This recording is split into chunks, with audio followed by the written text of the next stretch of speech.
how to choose the right reading method for your kid. There's actually only two methods of teaching anyone to read.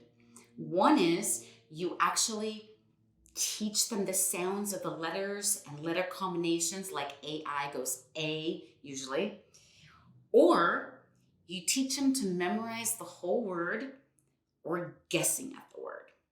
So it's just really two ways. Every other way is just combinations, any new way that you hear of, because they're always coming out with new ways and they sound really good, but they're just really combinations of the two. Sometimes just more of this, sometimes more of this. But really, bottom line is there's just two ways to teach anybody to read.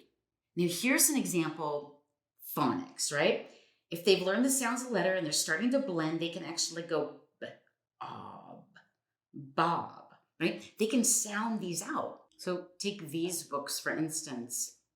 Phonics, it says. This entire set of books is meant for very, very, very beginning new readers. You get the word everything, captain, the name writer. So what they do is throughout the book, they use those big words over and over and over again, just repetition. You're not learning the individual sounds. You're not learning how to decode the word yourself. You're just learning how to memorize that word.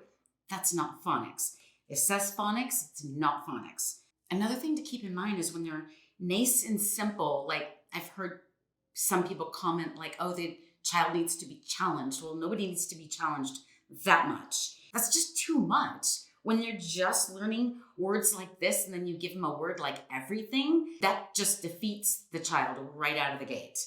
But if you give them things that they can actually sound out on their own, it's so exciting, when they can read it and they're like, oh, and then they're, excited about doing more and learning more. And that's what you want. You want the child excited about learning more and being able to do it himself. Follow for more teaching tips.